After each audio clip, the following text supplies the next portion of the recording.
This video is on the fourth commandment to honor your mother and your father. So let's start off by reading what it actually says.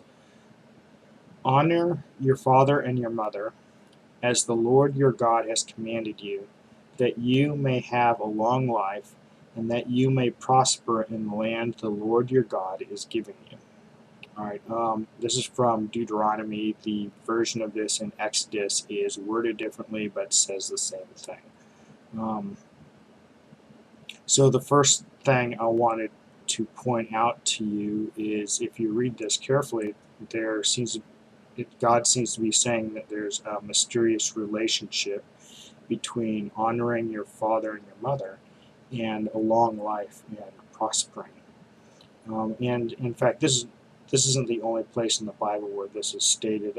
This is another reading from the book of Sirach. Sirach in some Bibles is called Ecclesiasticus or Ben Sirach. This goes, those who honor their father atone for sins. They store up riches who respect their mother. Those who honor their father will have joy in their own children, and when they pray, they are heard. Those who respect their father will live a long life. Those who obey the Lord honor their mother. All right, and Sirach has a whole chapter on this, Sirach chapter 3, 1 to 16, if you're interested. So I want to read a bunch of passages from the Catechism about this commandment. I think the Catechism explains it better than I could, so I'm going to go with that. The first point is talking about, the Catechism talks about how the family is the most basic unit of society. And this is from paragraph 2202. A man and a woman united in marriage together with their children form a family. This institution is prior to any recognition by public authority, which has an obligation to recognize it. It should be considered the normal reference point by which the different forms of family relationship are to be evaluated.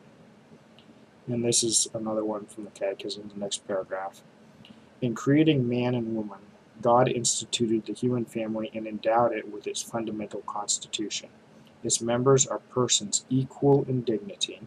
For the common good of its members and of society, the family necessarily has manifold responsibilities, rights, and duties. Speaking of duties, what, according to the fourth commandment, are our actual duties? So this is what the Catechism has to say about the duties of children. As long as a child lives at home with his parents, the child should obey his parents in all they ask of him when it is for his good or that of the family. Children should also obey the reasonable directions of their teachers and all to whom their parents have entrusted them. But if a child is convinced in conscience that it would be morally wrong to obey a particular order, he must not do so. And then the next part of the same paragraph, it continues. As they grow up, children should continue to respect their parents. They should anticipate their wishes, willingly seek their advice, and accept their just admonitions. Obedience towards parents ceases with the emancipation of the children. Not so respect, which is always owed to them. This respect has its roots in the fear of God, one of the gifts of the Holy Spirit. So that sums up basically the duties of children according to the fourth commandment. But also, the parents have duties. So here's what the Catechism has to say about that. The right and the duty of parents to educate their children are primordial and inalienable.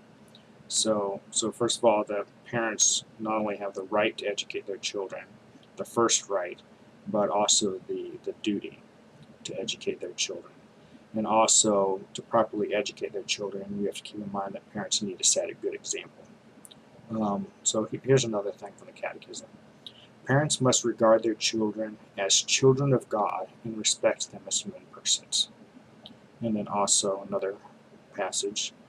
Parents should be careful not to exert pressure on their children, either in the choice of a profession or in that of a spouse, apart from giving judicious advice. So that's some choice readings from the Catechism about the duties of parents. One other point that falls under the category of the Fourth Commandment is general respect for those who are in authority. And in regards to that, I have already made a video about the church social teaching on authority. The video is called Social Teaching of the Church Part 1, so I encourage you to see that. So that wraps up what I had to say about the Fourth Commandment. May God bless you.